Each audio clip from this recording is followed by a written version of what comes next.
కన్యా రాశి వారికి ఈ నూతన ఏడాది ఎలా ఉండబోతుంది?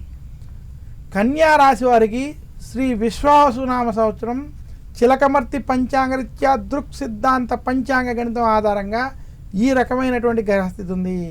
కన్యా రాశి వారికి ఈ సంవత్సరం విశేషంగా వారికి కలత్ర స్థానమునందు శని అనుకూలంగా సంచరించడం, దశమ స్థానములో బృహస్పతి సంచరించడం, ఇక కన్యా రాశికి వ్యయ స్థానంలో కేతు, 6వ స్థానంలో రాహు అనుకూలంగా సంచరించడం చేత కన్యా రాశి వారికి శ్రీ విశ్వవసునామ సంవత్సరం అన్ని విధాలా కలిసి వచ్చేటువంటి సంవత్సరం. ఈ సంవత్సరం మీకు వృత్తి, ఉద్యోగ, వ్యాపార పరంగా మీరు చేసేటువంటి ప్రయత్నాలు ఏవైతే ఉన్నాయో సఫలీకృతం అవుతాయి.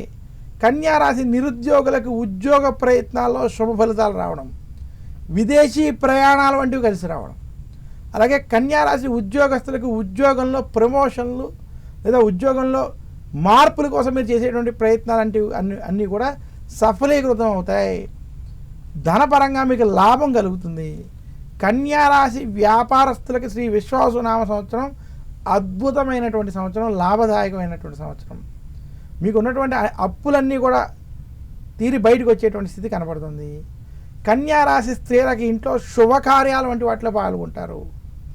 కన్యా రాశి విద్యార్థులకు ఈ సంవత్సరం అద్భుతమైనటువంటి శుభ ఫలితాలు కలుగుతాయి.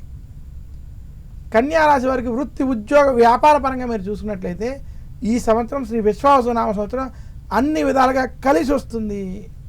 ముఖ్యంగా కన్యా రాశి వారికి మొదటి 3 నెలలు మధ్యస్థం, తర్వాత 6 నెలలు బాగా కలిసి రావడం, ఆఖరి 3 నెలలు అనుకూలం. ఈ రకమైనటువంటి స్థితి స్పష్టంగా కనబడుతుంది. కన్యా రాశి వారు ఈ సంవత్సరం మరింత శుభ ఫలితాలు మీరు పొందాలి అనుకుంటే ముఖ్యంగా కన్యా రాశి వారికి బుధవారం రోజు శ్రీ మహావిష్ణువుని పూజించడం, విష్ణు సహస్రనామం వంటివి పారాయణం చేయడం, ఆదివారం ఆదిత్య హృదయం వంటివి పారాయణం చేయడం, అలాగే గురువారం రోజు దక్షిణామూర్తిని పూజించడం చేత మరింత శుభ ఫలితాలు పొందగలరు.